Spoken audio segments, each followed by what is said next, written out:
Siguiente semana estuvo Carlos, ¿verdad?, hablando de la iglesia de Esmirna, y hoy estamos en la tercera iglesia. Vamos a estudiar la iglesia de Tiatira, la iglesia de Pergamo, amén, que está en el capítulo 2, verso 12 al 17. Si pueden abrir sus escrituras, hoy vamos a ver qué es lo que Jesús habla a esta iglesia. Esta iglesia, hermanos, que Jesús compró con su sangre, esta iglesia que le pertenece a Jesús, esta iglesia que Jesús no ha abandonado, amén. Jesús tiene el control, hermano, de las iglesias. Él sabe, aunque mucha gente se quiera levantar en contra de la iglesia, Jesús dijo una palabra: ninguna arma forjada prevalecerá contra mi iglesia. ¿Contra la iglesia de quién? Cristo. Contra mi iglesia, la iglesia de Cristo. Amén. Nosotros somos iglesia de Cristo. Vamos a dar lectura. Dice la palabra de Dios en el nombre del Padre, del Hijo y del Espíritu Santo. Escribe al ángel de la iglesia de Pergamo: el que tiene espada aguda de 2 filos dice esto: yo conozco tus obras y dónde moras, donde está el trono de Satanás. Pero retienes mi nombre y no has negado mi fe, ni aún en los días en que Antipas, mi testigo fiel, fue muerto entre vosotros, donde mora Satanás. Pero tengo unas pocas cosas contra ti, que tienes ahí a los que retienen la doctrina de Balaam, que enseña a Balac a poner tropiezo ante los hijos de Israel, y a comer cosas sacrificadas a los ídolos, y a cometer fornicación.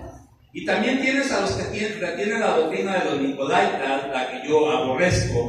Por tanto, arrepiéntete, pues si no vendré a ti pronto, y pelearé contra ellos con la espada de mi boca. El que tiene oídos, oiga lo que el Espíritu dice a las iglesias. Al que venciere le daré de comer del maná escondido, y le daré una piedrecita blanca. En la piedrecita escrito un nombre nuevo, el cual ninguno conoce sino aquel que lo recibe. Vamos a orar, hermanos. Padre, Señor Dios Todopoderoso, en el nombre de Jesús, bendito Dios, Señor, hoy ponemos nuestras vidas en tus manos. Pedimos, Señor, que tu Santo Espíritu tome control y dirección de nuestras palabras, y que nos prepare y nos capacite, Dios, para testificar e instruir, Señor, a tu iglesia. Señor, prepara los corazones y las mentes, Dios, para que grabes la palabra, Señor, en cada uno de ellos. Gracias, Dios, por la oportunidad que nos das de poder ser portadores de tu palabra. Es para nosotros, bendito Dios, un privilegio. Recibe honra, gloria y alabanza bien esta tarde, Señor, en el nombre precioso de tu Hijo Jesucristo. Y el pueblo dice: amén. Amén. Siempre, hermanos, tratamos de dar un trasfondo histórico de estas iglesias para que nos demos cuenta cuál era el trasfondo histórico en ese tiempo, ¿verdad? Porque es muy importante. Nosotros leemos y vemos, hermanos, y decimos, bueno, pensamos que el cristianismo es igual en todo tiempo, pero en aquel tiempo, hermanos, se movían muchas cosas, y hoy vamos a ver, hermanos, qué cosas, hermanos, se movían en esa ciudad de Pergamo, donde la iglesia de Jesucristo había sido establecida. Vamos a ver, hermanos, un punto histórico, y nos dice, hermanos, que era una ciudad rica y próspera, ¿sí? Era una ciudad muy rica y muy prosperada. Ellos tenían una industria, hermano, la industria del pergamino, ¿sí? Por ello surge la palabra Pérgamo, ¿verdad? Porque de ahí surge pergamino. Entonces ellos tenían esa industria, hermanos, y preparaban pergamino, porque en aquel tiempo, ¿no? Ustedes saben que no eran cuadernos, ¿verdad? Sino que eran pergaminos donde se escribían las cosas. Entonces esta ciudad, hermanos, era rica y próspera porque tenían esa industria. Había, hermanos, idolatría como todo el tiempo, ¿verdad? Pero en ese tiempo, hermanos, algo sorprendente de lo que Jesús habla, hermanos, que una ciudad, dice, donde estaba el trono de Satanás. Ahorita vamos a ver más adelante, hermanos, por qué Jesús decía, donde está el trono de Satanás. Vamos a primero, hermanos, a ver el trasfondo de esta ciudad, y después vamos a entrar al tema. Dice que había, hermanos, allí un templo dedicado al dios Zeus. ¿Quién era este dios, hermanos? No es un dios pagano, ¿verdad? Los dioses de la mitología griega, no sé cuántos de ustedes sepan que había dioses de la mitología griega como Zeus, como Hércules. Bueno, pues este era el padre de todos esos dioses, como quien era el que sobresalía de todos. Entonces Zeus, hermanos, allí dice que se había hecho un altar, un templo, hermanos, dedicado a Zeus. Este era el padre de los dioses griegos. Y también, hermanos, se celebraba también un culto a la diosa Venus, la diosa del amor. En ese templo, hermanos, se llamaban esos dos cultos, uno a dios Zeus y otro a la diosa Venus, la diosa del amor. También había, hermanos, allí un altar. Estaba hablando primero de un templo, pero había un altar, hermanos, dedicado al dios Esculapio. ¿Quién es este dios Esculapio? El dios griego de la medicina, conocido como el dios griego de la medicina. Siempre, hermanos, que se mostraba en la imagen de él, era un hombre, hermanos, barbado, con un cetro y una serpiente enredada. Siempre que se presentaba esta imagen, allí estaba la figura de Esculapio alrededor de una serpiente. Todas estas cosas, hermanos, estaban en esta ciudad de Pergamo. En esta ciudad también nació, hermanos, Claudio, un hombre llamado Galeno, que de ahí se derivó, hermanos, a todos los médicos, por lo regular se le dice galenos, ¿verdad? Bueno, Claudio Galeno, hermanos, era en ese tiempo un médico muy reconocido, y por lo tanto, hermanos, y en honor a él, se le dio a los médicos de este tiempo todavía galenos. Había otro templo, hermanos, que se le había dedicado el culto al emperador. O sea, este templo, hermanos, ya no era simplemente de personajes o dioses de la mitología, sino que ahora, hermanos, en este templo se le daba culto a los emperadores. ¿Sí se recuerdan que el saludo Ave César? Bueno, pues ese, hermanos, era porque los emperadores ya se sentían dioses y habían establecido, hermanos, un templo donde la gente tenía que rendirles adoración. Esta ciudad de Pergamo, hermano, tenía dos características. Era una ciudad idólatra totalmente. Y su otra característica, había mucha inmoralidad sexual. Todas estas cosas, hermanos, vemos que la historia nos habla, hermanos, de esta ciudad, de todo lo que pasaba. Es importante, hermanos, ver cómo Jesús, en cada una de las cartas, hermanos, se muestra de diferente manera, ¿sí? Ustedes lo van a ver, hermanos, que saben bien que cuando él escribe al ángel de la iglesia, se está refiriendo al pastor. Hay un pastor encargado y responsable de cada iglesia. Bueno, pues había una iglesia en esta ciudad de Pergamo, rodeada de toda esa idolatría, rodeada de todos esos templos, rodeada de todos esos altares, hermanos. Había una iglesia de Jesucristo. Y Jesús, hermanos, reconociendo, hermanos, todo lo que ellos estaban viviendo, él, hermanos, se muestra primeramente, en este caso, diciendo: yo conozco tus obras.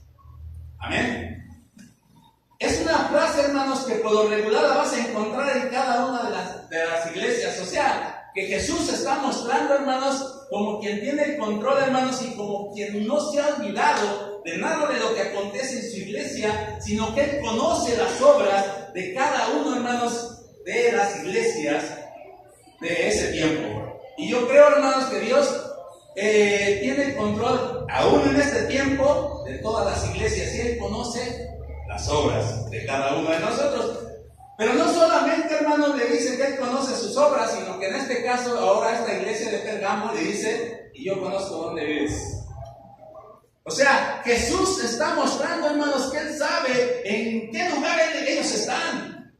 No era fácil. Un cristianismo, hermanos, una ciudad rodeada de paganismo, de inmoralidad sexual y de pecado, hermanos, no era fácil un cristianismo. Yo, si quisiera hacer una pregunta, decirle: ¿cuánto te ha costado llevar tu cristianismo? Quizás no sea igual como en las iglesias de ese tiempo. Ser fieles, hermanos, alrededor de todo ese paganismo, de todo ese pecado, es difícil. Sin embargo, el Señor Jesucristo, hermanos, lo primero que se muestra siempre es con una distinción como Él. Después, hermanos, con un elogio, ¿verdad? O sea, digo, un elogio, un reconocimiento.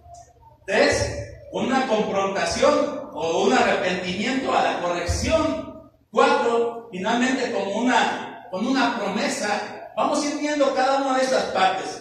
Veamos primero, hermanos, su presentación. Dice que él se presenta a esta iglesia como quien tiene la espada aguda de 2 filos. Y ciertamente continúa diciendo que Él conoce sus obras y donde ellos moran. O sea, Jesús estaba consciente, hermanos, de todo esto. Pero en este caso, hermanos, ustedes saben, cuando Jesús se muestra de alguna manera, en este caso se muestra como quien tiene la espada de 2 filos. Y la Biblia nos dice, hermanos, en Hebreos capítulo 4, verso 12, lo que es esta espada de 2 filos. Ahí la encontramos y dice en Hebreos 4:12 que es como que la palabra de Dios es como espada de 2 filos que penetra hasta partir del alma, del espíritu, y que discierne los pensamientos y la intención del corazón. Jesús está mostrando, diciendo: yo soy quien discierno los pensamientos y la intención del corazón. Y Él se muestra, todos lo sabemos, como el verbo, que es la palabra de Dios. Entonces, en este caso, hermanos, se muestra como quien tiene la palabra de Dios, digo, la espada de 2 filos. La espada, hermanos, también es símbolo de justicia. Entonces, Él se muestra, hermanos, como un Dios de justicia. Y Él, hermanos, ciertamente la gente sabe, y nosotros como cristianos sabemos, hermanos, que esta espada de 2 filos, hermanos, pues es la palabra. Al decir que Él conoce las obras, hermanos, bueno, Él nos está mostrando su omnisciencia y su omnipresencia. Amén. Él conoce todas las cosas, hermanos. Él tiene control de todo. Y Él se muestra, hermano, a la iglesia de esa manera. Vamos a ver, hermanos, el reconocimiento. Él empieza diciendo: yo conozco tus obras y dónde vives, donde está el trono de Satanás. Qué tremendo, hermanos. Que alguien te pregunte y digas: oye, ¿dónde moras? Y que tú le puedas responder: ¿dónde está el trono de Satanás? ¡Ah, caray! ¿Qué es eso? Muchas veces nosotros no lo entendemos, ¿verdad? Y decimos: ¿cómo que donde está el trono de Satanás?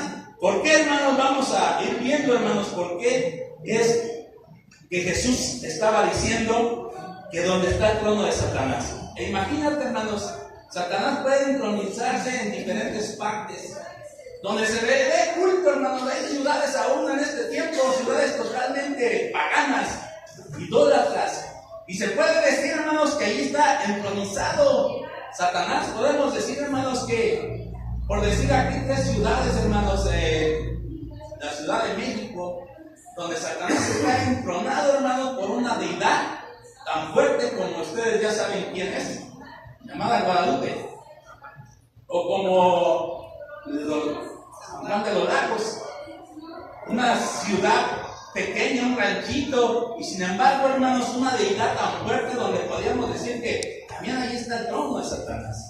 O vemos Guadalajara, hermanos, también ahí hay otras deidades semejantes. Entonces, para que entendamos, hermanos, eso es lo que Jesús te está diciendo. Es cierto, hermanos, la iglesia estaba sufriendo en ese tiempo, hermanos, una persecución, pero imagínate tú, con toda esa idolatría que se movía en esa ciudad, hermanos, y la iglesia establecida allí, era difícil. Y Jesús, hermanos, les está haciendo un reconocimiento, diciendo: yo entiendo y conozco dónde ustedes viven. Amén.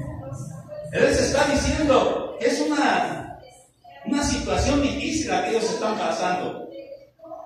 Pero aún, hermanos, esta iglesia, aunque estaba pasando por esa persecución, hermanos, aún así, hermanos, ellos dicen las escrituras que ellos retenían su nombre y no negaban la fe.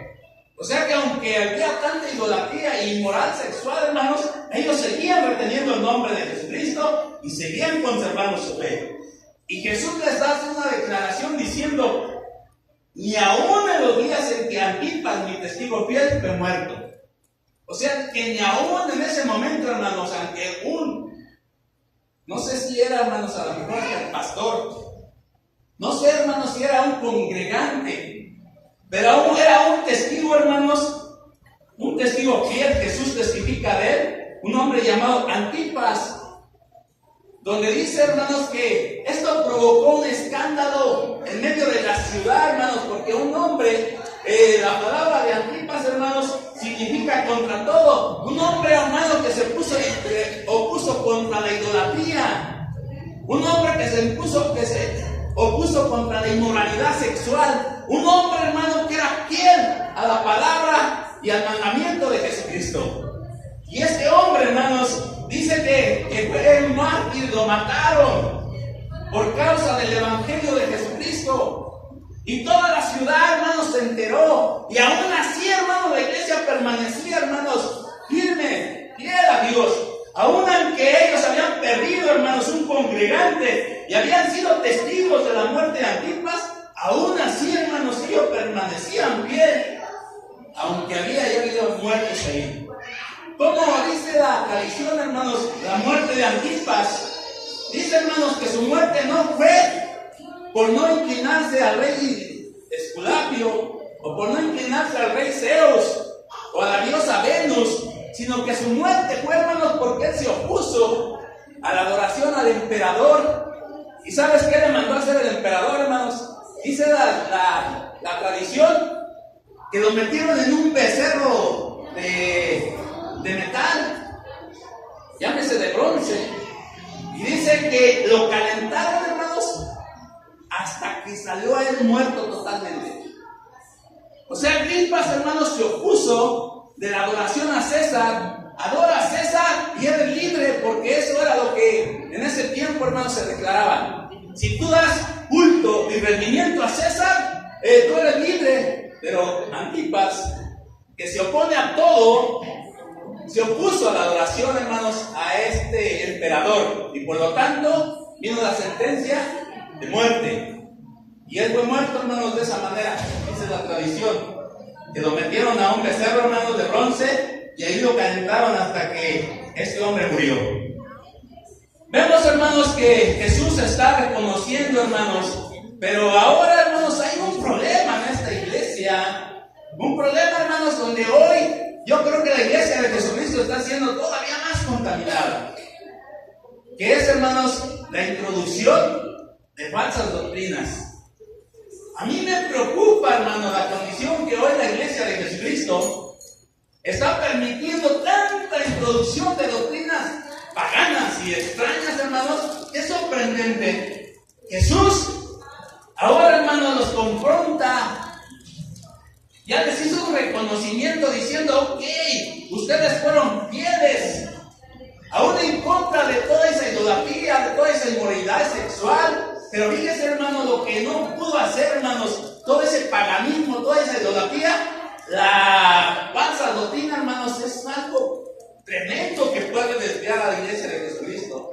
Y Jesús dice una palabra, hermanos, de estas dos solamente menciona dos doctrinas: la doctrina de Balaam, que ahorita vamos a estar estudiando en qué consistía, y la doctrina de los Nicolaitas. Nada más, hermanos, está viendo la introducción de dos doctrinas. Pero él dice una cosa, dice, las cuales yo aborrezco. O sea, él, hermanos, no acepta eso. No acepta, hermanos, que se introduzcan doctrinas extrañas en su iglesia. Aún Pablo, hermanos, decía, aún un ángel, si viene con una doctrina diferente a la que nosotros predicamos, sea anatema, o sea, sea maldito. Porque Dios, hermanos, tiene mucho cuidado por su iglesia. Y el problema de esta iglesia, hermanos, es que estaban reteniendo la doctrina de estos dos líneas, la doctrina de Balaam y la doctrina de los Nicolaitas. Vamos a ver, hermanos, quién era primeramente Balaam. Para que nos demos una idea, hermanos, no se los voy a leer. En el libro de Números, capítulo 22 al 25, nos habla de este hombre llamado Balaam. Y dice las escrituras que un hombre, un rey, Balac es el rey de Moab. Balaam era un profeta. Hay quienes dicen que era un profeta de Dios y hay quienes dicen que era un profeta falso. Pero si se dan cuenta, hermanos, vean las dos líneas que Jesús está viendo de las diferentes doctrinas.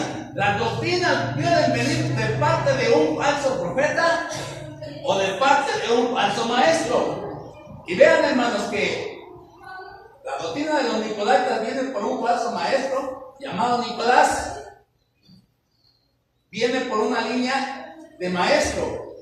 Pero en este caso la doctrina de Balaam viene por medio de un falso profeta. De esos falsos profetas, hermanos, que pueden ser comprados con dinero, como hoy en tiempo hay muchos. Hoy, hermanos, muchos ministros, muchos líderes. Yo creo que Balaam representa todos esos ministros que se dejan comprar por dinero, que hacen daño al pueblo, que desvían al pueblo. Porque Balaam, hermanos, significa destructor o desviador del pueblo. Y vamos a ver, hermanos, primeramente encontramos que Balaam, hermanos, es un hombre, un profeta, entre comillas, codicioso del dinero y de la fama, hermanos. Y este rey, Balac, rey de Moab, lo contrata. Él lo busca y dice, había un problema, hermanos, en ese tiempo. En ese tiempo, hermanos, Israel venía conquistando. Israel estaba cerca, hermanos, de llegar a Moab. Y el rey, viendo, hermanos, ahora sí que la presión que venía fluyendo a través de este pueblo, él busca la forma de que Israel, hermano, fuera detenido, fuera desviado del propósito. Y contrata a Balaam. ¿Para qué? Para que trajera maldición sobre Israel. Y el hermano dice que, bueno, lo que él anhelaba, esto le ofreció el rey Balac. El rey Balac le ofrece dos cosas: dinero y fama. Que hoy en día, hermanos, a muchos ministros se está desviando eso. Está desviando, hermano, el dinero y la fama, porque eso es lo que la gente, muchos están buscando. Bueno, pues este rey, eso era lo que él estaba buscando. Y había alguien, un rey, el rey de Moab, que le ofreció todo eso. Y dijo, ok, déjame consultar a Dios. Y va con Dios y le dice, Señor, fíjate que ¿puedo maldecir a Israel? Le dice Dios, ¿cómo vas a maldecir tú lo que yo he bendecido? Entonces Dios se opone, hermanos, y no le permite que él traiga maldición sobre su pueblo.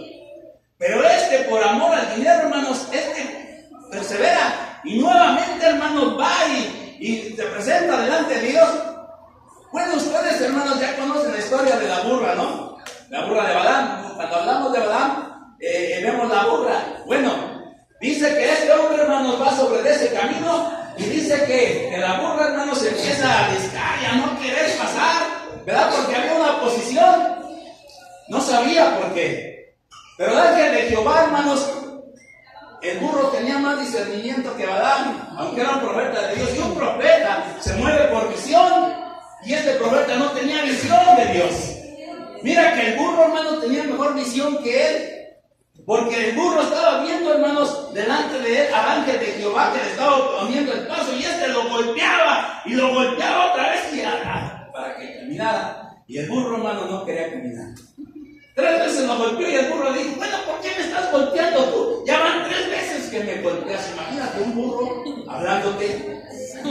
Hay burros más burros que los burros. Bueno, pues este burro no entendía que estaba el ángel de Jehová. Delante de él, estoy hablando de Balaam. Este burro no entendía que delante de él estaba el ángel de Jehová y que se lo ponía. Y entonces, hermanos, cuando se dio cuenta, dijo, oh, caray, mira, hermanos, si Dios lo hubiera tratado como trató al burro, pero Dios es misericordioso. Bueno, pues nuevamente, hermanos, aquel quiere maldecir al pueblo, hay oposición, Dios no se lo permite. ¿Qué pasa, hermanos? Después de que no pudo maldecir al pueblo, hermanos, ¿sabes qué hizo él? Y de aquí entra esa doctrina de Balaam. ¿Sabes qué enseñó? Por consejo, aguas con los consejos, hermanos. Porque hay consejos que te pueden ayudar para bien, pero hay consejos que te pueden ayudar para mal. Bueno, pues este profeta, no pudiendo maldecir a Israel, al pueblo de Dios, entonces él vio, hermanos, que las hijas de Moab eran hermosas. Y dijo, oye, rey, ¿por qué no seduces al pueblo de Israel, a los israelitas, por medio de tus mujeres? Tus mujeres son hermosas y los israelitas se van a desviar. Entonces, por ello Jesús, hermanos, está enseñando, diciendo que la doctrina de Balaam es a poner tropiezo. ¿Para qué se pone un tropiezo? Bueno, cuando yo voy a preparar, hermanos, literalmente un tropiezo, si yo quiero, hermanos, que cuando alguien se levante, como sé, hermanos, que este lugar va a pasar la persona, voy a poner a lo mejor un lazo bien estirado, y cuando él pase, ¿qué estoy haciendo? Poner una forma de tropiezo para que la gente caiga. Bueno, hablando espiritualmente, hermanos, el propósito de Balaam era hacer caer al pueblo, y buscó la forma de poner tropiezo, y ese es un tropiezo que él usa para tumbar a Israel de la voluntad de Dios. Entonces, Balaam, hermanos, empieza a enseñar que las mujeres, como eran bonitas, que los eligieran. ¿Y qué pasó? Bueno, pues vinieron, hermanos, los israelitas vieron a las mujeres hermosas y tomaron para sí mujeres. Y como era Moab una ciudad pagana, ¿qué crees que pasó? A los israelitas, hermanos, los desviaron como al hombre más sabio, a este Salomón. Si Salomón se desvió siendo un hombre tan sabio, imagínate los israelitas. Bueno, pues empezaron a adoptar, hermanos, sus conceptos paganos. Empezaron ellos a adorar a sus dioses y a comer lo sacrificado a sus ídolos. Entonces el pueblo, hermanos, se desvió. Y esto, hermanos, es lo que el Señor nos está hablando de la doctrina de este hombre llamado Balaam, que era un hombre, hermanos, que quiso maldecir al pueblo por causa de dinero. Pero como no pudo, hermanos, entonces él empezó a enseñar esta doctrina. ¿Qué es una doctrina, hermanos? Es una enseñanza, es una instrucción, ¿sí? La enseñanza que aconsejó era que se desvieran por esa área. Y por ese medio, hermanos, puso tropiezo al pueblo en un asesino por amor al dinero. En Números 31:16, vamos a ver todo lo que provocó, hermanos. Números 31:16. Cuando lo tengas, puedes decir un amén. Amén. Dice aquí: he aquí por consejo de Balaam, ellas fueron causa de que los hijos de Israel, ¿qué? Prevaricasen contra Jehová. En lo tocante a Baal, peor, porque ¿qué hubo? Mortandad en la congregación de Jehová. O sea, hubo una gran mortandad, hermanos, por causa de esto. Dios mató mucha gente que se dejó ir por esta doctrina, por esta enseñanza, hermanos, por esta seducción. Entonces este hombre, con su consejería, hermano, no solamente se convirtió en un mal consejero, sino en un asesino, porque trajo mortandad al pueblo. Hoy en día, hermanos, estas doctrinas no siguen igual. Por consejo de falsos profetas o falsos maestros, hermanos, traen mortandad. Ya no una mortandad física, sino una mortandad espiritual. Pero sigue trayendo muerte. Entonces, hermanos, vemos que enseñó, hermanos, al pueblo a la fornicación, a la idolatría. Hermanos, es importante que nosotros pongamos atención y que nos fijemos, hermanos, aguas con todas esas doctrinas falsas que se están introduciendo hoy en día. El apóstol Pedro, hermanos, en la segunda carta de Pedro, capítulo 2, verso 1, nos advierte, y es lo mismo. Ustedes se van a dar cuenta, hermanos, que ahí se incluyen las dos doctrinas. Él nos va a hablar de falsos profetas y de falsos maestros, y es una profecía para nuestros días. Segunda de Pedro 2:1, hermanos, búsquenlo, vamos a leerlo, y vamos a ver, hermanos, la advertencia que Jesús, por medio de su palabra, hermanos, nos sigue previniendo. Segunda de Pedro 2:1. Ok, tenemos. Deje sacar mi lente de la música, acá está más sombrío. Se los quiero leer. Dice, pero hubo también falsos profetas entre el pueblo. Él está hablando, hermanos, de esto semejante de lo que está pasando ya en el tiempo pasado. Hubo también falsos profetas entre el pueblo, como habrá entre vosotros falsos, ¿qué? Maestros. Él está advirtiendo, hermanos, que habrá falsos maestros que introducirán. ¿Cómo introducirán, hermanos? Encubiertamente, o sea, no van a ser visibles, sino encubiertamente, hermanos, herejías, ¿qué? Destructoras. Destructoras, aún negando al Señor que lo rescató, trayendo sobre sí mismo destrucción repentina. Dice, esto es preocupante, y muchos seguirán sus disoluciones, por causa de los cuales el camino de la verdad será blasfemado. Y por avaricia, fíjate, ahí está. ¿Por qué? Por avaricia. Por avaricia, los Baales. Por avaricia harán mercadería de vosotros, con palabras fingidas, sobre los cuales ya de largo tiempo la condenación no tarda y su perdición no se duerme. El apóstol Pablo, hermano, nos está previniendo tanto de la doctrina de los falsos maestros como de los falsos profetas. Y así como hubo, dice, como hubo tiempo pasado, hubo falsos profetas y falsos maestros, también en el tiempo postrero vendrán, dice, y dice que engañarán a muchos. Muchos serán llevados por esas corrientes, hermanos, de doctrinas. Porque es preocupante, hermanos, ver cuánto daño, hermanos, están haciendo todo este tipo de doctrinas. Ahora, el Señor nos habla, hermanos, cómo nosotros podemos destruir todo este tipo de doctrinas. Y estamos hablando primeramente de la doctrina de Balaam. Josué 13:22, hermanos, nos habla y nos dice, vamos a Josué. Mira, hermanos, aquí nos muestra una cosa natural, pero siempre, hermanos, la traducimos al Nuevo Testamento con una manifestación espiritual. Vamos a ver, hermanos, cómo es que fue muerto este hombre. Es sorprendente lo que la Biblia nos dice. Josué 13:22, ¿lo tienes? Ven. Dice, también mataron a espada. ¿Cómo fue muerto Balaam? Espada. La espada. ¿Qué dijimos que era la espada? ¿Cómo podemos matar, hermanos, la doctrina de Balaam? Con la palabra. Con la espada. ¿La espada de qué? La espada del Espíritu, que es ¿qué? La palabra. Con esto, hermanos, con la palabra de Dios vamos nosotros a contrarrestar todas esas falsas doctrinas que se están levantando contra la iglesia en ese tiempo y contra la iglesia actual. ¿Con qué? ¿Con qué murió Balaam? Con la palabra. Con la espada. Llevamos de lo material a lo espiritual, hermanos, y nos vamos a dar cuenta que Jesús mismo dice, miren, en este mismo libro, hermanos, Jesús les dice, si ustedes no hacen algo, yo vendré y los destruiré. ¿Con qué? Con mi espada. ¿Y qué dijimos que era la espada? Con su palabra.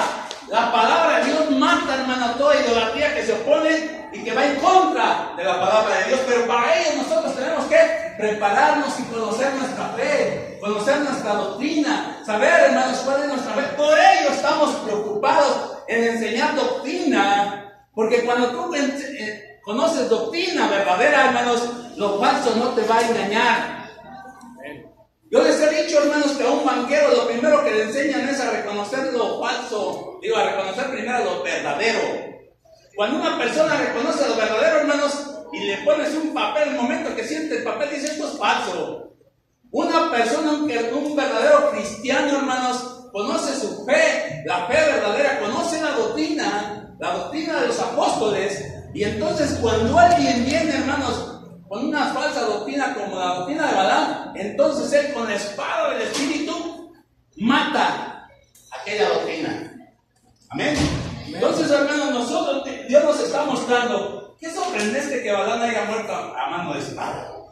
Trae una falsa doctrina y la forma que hay que contrarrestarlos matándolos con la espada. Jesús dice, yo los voy a destruir con la espada que sale de boca. Esto es lo que el Señor hace, hermanos, con la palabra de Dios. Podemos destruir. Por ello, hermanos, nosotros estamos iniciando, voy a hacer un comercial. Estamos por iniciar, hermanos, en la enseñanza del martes y conocer las doctrinas. 50 doctrinas, hermanos, de las Escrituras para que tú conozcas y no seas desviado, para que no seas de esos muchos que van a ser engañados. Porque muchos, dicen las Escrituras, van a ser engañados. Eso es sorprendente. ¿Y sabes por qué, hermano? Porque no conocemos nuestra fe. No sabemos de nuestro creador. ¿Qué creemos? Creemos en la Trinidad de Dios, en que Dios Padre, Dios Hijo, Dios Espíritu. Hoy está introduciendo en la iglesia todo Jesús.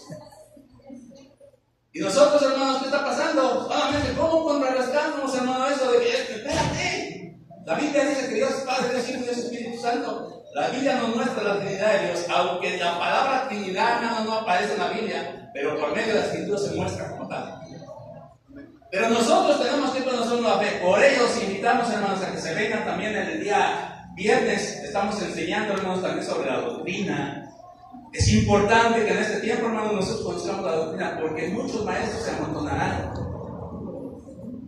para venir a enseñar y a muchos se engañarán. Es triste, hermanos, hoy en día que muchos vayan a ser engañados, desviados por estas falsas doctrinas. Ok, ya vimos, hermanos, cómo se destruye esta. Ahora vamos a pasar, hermanos, a ver lo que es la doctrina de los nicodaitas. Porque Jesús está hablando de dos doctrinas. Ya vimos la doctrina. ¿En qué consistía la doctrina de Balaam? Jesús mismo lo dice aquí en el libro de Apocalipsis: el poner tropiezo ante los hijos de Israel. Y la doctrina de Balaam se introdujo en la iglesia de ese tiempo. Ya no solamente en el tiempo pasado hizo estragos, trajo error, trajo caídas, trajo mortandad. Y en la iglesia de Jesucristo, hermanos, puede suceder lo mismo. Y por ello Jesús aborrece esta doctrina y se levanta, hermanos, diciendo: ¡hey! Tengo contra ti que tú permites que esas falsas doctrinas se estén introduciendo en mi iglesia. Amén. Vamos a ver, hermanos, la doctrina de los nicodaitas. ¿De dónde viene? Bueno, de un falso maestro. Se cree, hermanos, que este falso maestro, bueno, se llamaba Nicolás.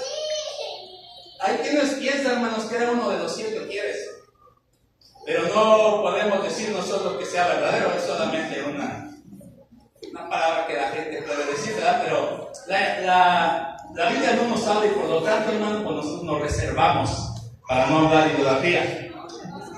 Pero dicen, hermanos, que algunos piensan que era uno de esos 7 diáconos. Otros dicen, hermanos, que pues era un hombre llamado Nicolás, hermanos, que se introdujo a la iglesia y empezó a meter esta doctrina conocida como la doctrina de los nicodaitas. De ahí viene de la palabra Nicolás, nicodaitas. ¿En qué consistía esta enseñanza? Bueno, esta enseñanza consistía en acomodar la palabra a su conveniencia, con el propósito de disfrutar las cosas mundanas. O sea, este era el primer propósito, hermanos, de esta enseñanza: el acondicionar la palabra a nuestro modo. En esos que te dicen: no, hermano, nada es malo. Una copita, Jesús tomó. Una, no, ninguna. Entonces, ¿qué quiso enseñar este falso maestro a la iglesia? Bueno, acomodar la palabra, que la palabra de Dios se acomode, como hay muchos dicen: no, pues Dios es amor. Y se justifican estos homosexuales y diciendo: no, pues acomodar la palabra a su modo, es decir, bueno, pues si David y Jonathan eran homosexuales, se amaban como hombres. Eso es acondicionar la palabra, hermanos. Y esto es lo que este falso maestro enseñaba: acomodar la palabra, hermanos, con el propósito, hermanos, de disfrutar todas las cosas mundanas. O sea, nada es malo. Tú no puedes hacer total. ¿Qué ves de malo? El que tú te muevas en un baile. ¿Qué ves de malo? ¿Dónde dice la Biblia que no debemos de bailar? O sea, acondicionar la palabra, hermanos, en que nada es malo. Hay hoy en día gente que te dice que nada es malo. Ay, pues ¿por qué no lo haces? Identifica, es un nicolaita. Es una de las formas en que tú lo puedes, porque inmediatamente te vas a dar cuenta diciendo: no, este es un liberal. Eso es lo que se requería la doctrina de los nicolaítas. Liberalismo: acomodar la palabra de Dios para su propio provecho. 2. Enseñaba, hermanos, jerarquizar la iglesia. O sea, puso jerarquías, hermanos, o sea, con un modelo piramidal. ¿Sí han visto un modelo piramidal? ¿Sí lo conocen? Bueno, pues sobre eso, hermanos, la enseñanza de los nicodaitas, hermanos, refería a a un autoritarismo, a jerarquizar, hermanos, en la iglesia. Y hoy, hermanos, esa doctrina se ha metido mucho. Hoy, hermanos, esta doctrina te enseña el autoritarismo, el señorío humano, el señoreazgo de la iglesia. Hoy, hermanos, muchos ministros, no, el apóstol, fulano de tal. ¿Y sabes qué quieren hacer, hermanos? Lo mismo doctrina que tenían con este César. ¡Abre, César! Quiere que le rindas tributo, hermanos, a los ministros. Cuando sabemos, hermanos, que no solamente son servidores de Dios, servidores de Jesús, tanto el pastor, como el evangelista, como el apóstol, como el maestro. Sin embargo, hermanos, es que enseñaban que no, se tenía que dar un reconocimiento. Y de allí, hermanos, surgen muchas doctrinas que hoy esto se está viviendo, hermanos. Una de ellas, hermanos, el papado. Que el Papa, hermanos, es la autoridad máxima de la iglesia. Esa doctrina, hermanos, no es nueva. Bien dice Eclesiastés, no hay nada nuevo debajo del sol. Mira, todo se viene a retomar. Las modas. No hay nada nuevo debajo del sol. No es algo que se creó. Yo me acuerdo que en mi tiempo, hermano, vinieron los estos, ¿cómo se llaman? Estos que están de moda hoy, los tatuajes. Yo en mi tiempo, hermano, lo rechacé y no era cristiano. Hoy, con mayor razón, ¿por qué tengo que marcar mi vida? La única marca que decía Pablo son las marcas de Cristo las que debemos de llevar. Amén. Pero todas las modas, hermanos, vuelven a surgir. No hay nada nuevo. Bueno, pues esto, hermanos, es lo que ha traído. Hoy hay señorío, hermanos, en las iglesias. Sí hay señorío. Aún pastores, aún apóstoles, hermanos, quieren que le rindan culto. Quieren que le toquen una fanfarria. Se llama fanfarria cuando el apóstol llega. Hermano, esta es una doctrina errónea que los nicolaítas enseñaban, porque ellos enseñaban a crecer en poder, en dominio y en riquezas. La doctrina de los nicolaítas, hermanos, te llevaba a crecer en poder, en dominio y en riquezas. Y aquí surge también la doctrina de la prosperidad. Algo que va en contra del Señor, hermano. El Señor te dice, no te hagas riquezas. Y esto dice, ¿quieres ser rico? ¿No está contradiciendo la palabra? Sí. Que Jesús, el dueño de la iglesia, no te dice, hey, no te hagas riquezas. ¿Por qué? Porque hay solución. El rico rompe, el ladrón hurta. Hazte riquezas en el cielo. No contradice una doctrina de Jesús. No la contradice. ¿Qué es doctrina? Instrucción, enseñanza. Jesús enseña, no te hagas riquezas en la tierra. Y Nicolás decía, no, tienes que tener poder, tienes que tener autoridad, tienes que tener riquezas. Hoy de moda está la doctrina de la prosperidad. ¿Y sabes qué? La cual Jesús aborrece. Porque muchos hermanos, después de que no se pueden hacer ricos, se amargan. Y hasta hay reproche en contra de Dios. No, Señor, tú haces diferencias. Pero todo esto tan sutilmente, hermanos, se está metiendo. Y miren la iglesia hoy, la iglesia tradicional. Ya no es el dueño Jesús. Ya es el hombre. ¿Por qué? Por una falsa enseñanza que se introdujo en ese tiempo. Y empezó, hermanos, el papado. Y hoy, la autoridad máxima de esa iglesia, no de la iglesia de Jesús, es ese Papa. ¿Por qué? Por una falsa doctrina que se enseñó. Ahora, ya vimos, hermanos, cómo podemos nosotros ver todo este tipo de doctrinas y cómo nosotros podemos contrarrestarlas, cómo podemos identificar, hermanos, cuando en una iglesia se han introducido estas doctrinas. Es muy fácil, hermanos, poder ver esta doctrina, porque todos que tienen esta doctrina, hermanos, no son ovejas, son cabras. ¿Y sabes por qué? Porque a las cabras les gusta andar en las alturas.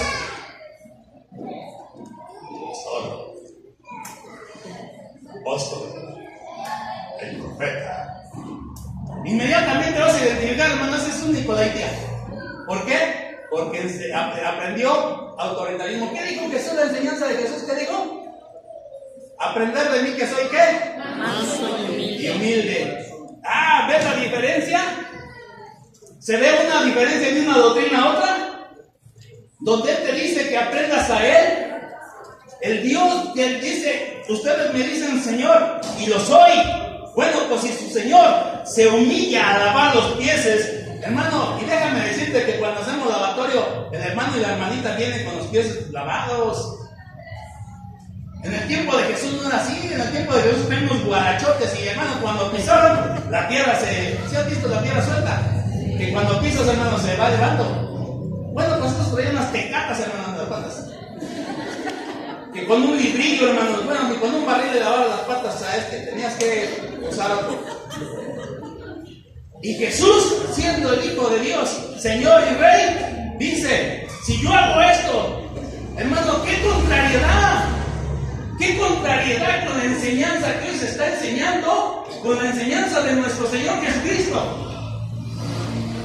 Si han visto ustedes, hermanos, que algunos tienen cobertura apostólica y cuando viene el apóstol, hermano, lo reciben de una forma que ni a Cristo. Yo he visto, hermanos, que le tienen aquí en medio frente, hermanos, le tienen un sofá de esos, no se lo matan de hacer como el que hizo Salomón de puro oro, ¿verdad? Pero casi. Y se siente el apóstol. Hermano, ya en la hora de alabanza ya me alaba. Porque es el apóstol. ¿Cómo vas identificados, hermanos? Son cabras, les gusta andar en las alturas. Cuando veas uno de esos ahora ya te vas a dar cuenta. Claro que tampoco le tienes que faltar respeto a los ministros. Los ministros merecen un respeto, son ministros de Dios. Y la Biblia nos dice que nos debemos someter a nuestros pastores. Pero yo como pastor yo no busco ser autoritario sobre ti. ¿Por qué? Porque tengo un maestro que me enseña que debo de ser humilde. Y por lo tanto, esa es la doctrina de Jesucristo. Amén. Amén. Gloria a Dios. El Señor Jesucristo sigue hablando, hermanos, versos 17. Apocalipsis, ahora viene la promesa.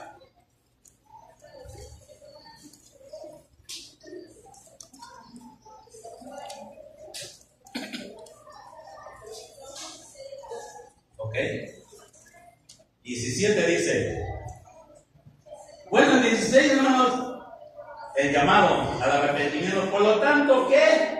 Arrepiéntete, pues. ¿De qué se tenían que arrepentir, hermanos? ¿De qué se tenían que arrepentir? ¿De qué? No.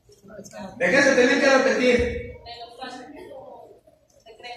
¿Qué dijo? Que tenía unas pocas cosas contra qué. ¿Y qué les dijo? Les está hablando de doctrina. Que tienen dos tipos de doctrina. ¿De qué se tenían que arrepentir? De tener a esa gente adentro de la iglesia. Por lo tanto, arrepiéntete. O sea, ya habían retenido esa doctrina, hermanos, de la iglesia. Ese era el problema. Y hoy el llamado de atención de Jesús es: arrepiéntete. ¿Y qué hay que hacer? ¿Corregir? ¿O no? Amén. Yo les he dicho, hermanos, que el arrepentimiento no es pedir perdón, sino corregir lo torcido. ¿No? Ok, Jesús les está diciendo: arrepiéntanse, corrijan. ¿Cómo? Echen para afuera todo eso de mi iglesia. Ninguna doctrina falsa puede introducirse a mi iglesia.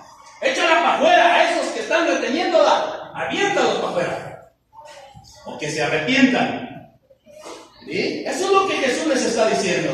Por lo tanto, arrepiente, pues si no vendré a ti pronto. Jesús viene pronto. Y pelearé contra ellos. Ahí es donde Jesús les dice: ¿pelearé contra quiénes va a ir a pelear Jesús? Contra Balaam y contra los nicodaitas. ¿Cómo iba a pelear con ellos? Con la espada, que es su palabra. Ok. Jesús iba a venir y les iba a decir: eso que ustedes están enseñando es falso. Aquí tengo la espada, que es la palabra de Dios, que contradice la enseñanza que ustedes están enseñando. ¿Con qué le iba a contradecir Jesús? Con la espada. Con la espada. ¿Y sabe qué? De su boca. Así nosotros, hermanos, tenemos que contradecir todas esas falsas enseñanzas que se están introduciendo a la iglesia.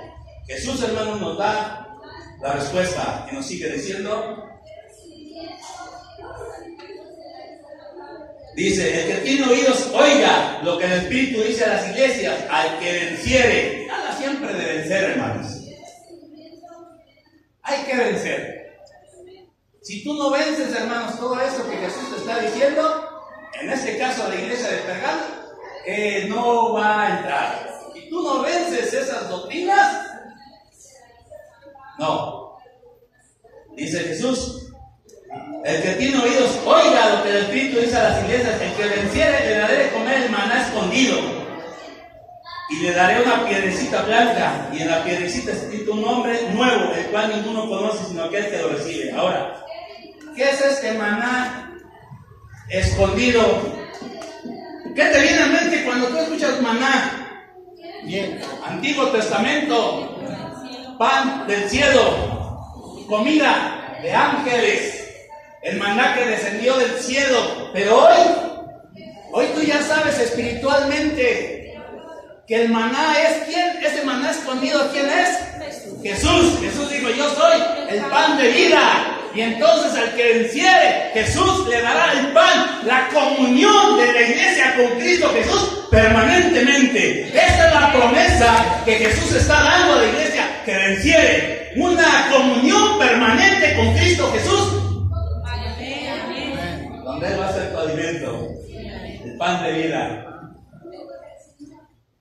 Porque no solo el pan vive de hombre, dice, no, toda la palabra de ese verbo que es Jesucristo. Bueno, ¿qué es la piedrecita blanca? Él está haciendo referencia, hermanos. Mira, él está hablando cosas que la gente entiende. La piedrecita blanca, hermanos, en la antigüedad, en el tiempo ese, hermanos, tenía dos funciones. Una era, hermanos, para hacer un voto. O sea, la utilizaron, hermanos, como un voto, hermanos, que servía para dos cosas. Una, para votar en la corte de rey. Esa piedrecita, hermanos, tú la tenías y esa te identificaba. Como ahorita que tú tienes, ¿qué te dirá, hermanos? La tarjeta de lector, ¿no? Esta te da derecho a que tú elijas y tú no la puedes desviar. Bueno, pues en ese tiempo, hermanos, esa piedrecita se utilizaba para que tú pudieras votar en la corte por alguien. Dos, para la entrada de una cena. Entonces, cuando Jesús está enseñando, hermanos, lo que Jesús está diciendo, dice, yo te voy a dar una piedrecita blanca que te deba identificar para que tú entres en una cena que yo estoy preparando. A la cena del Cordero. Y en esa piedrecita hay un nombre que nadie conoce, sino solamente aquel que la recibe. Esa es la promesa que Jesús nos da. Un día, hermanos, vamos a tener un nombre diferente. Yo no sé, hermano, la persona que le dijo, porque el día que este esculapio, ahí está un prospecto que cuando tengas un niño le puede poner así. Yo creo que no era cristiano, ¿verdad? Sino yo creo que lo mejor que estaba esperando es un nuevo. El Señor ya dámelo de Dios, también a mi papá. Y dices, ¿cómo los hijos no van a tener el sentimiento con el papá poniendo su nombre así? Y tantos nombres que se mencionan en la Biblia, hermano, que dicen, ay Dios, perdónalos. Bueno, hermanos, pues estas son las promesas. Y estamos viendo, hermanos, que Jesucristo va a seguir hablando. Sigue la cuarta iglesia, hermanos, donde la próxima semana vamos a estar hablando. Y se van a dar cuenta, hermanos, de lo que Jesús está hablando. Ahora, por ello, cuidado, hermanos, con las falsas doctrinas. Son tan destructoras como una persecución. Esta iglesia, hermanos, sufrió la persecución y aún la muerte de uno de sus compañeros. Pero miren, hermanos, se desviaron, se dejaron engañar por esas doctrinas que van en contra de su palabra. Aguas, porque vienen muchos maestros. Es más, ya están aquí. Es el tiempo. Y muchos falsos profetas que vienen introduciendo astutamente la doctrina, no abiertamente, astutamente, la introducción en la iglesia de Jesucristo. Amén. Ponte de pie.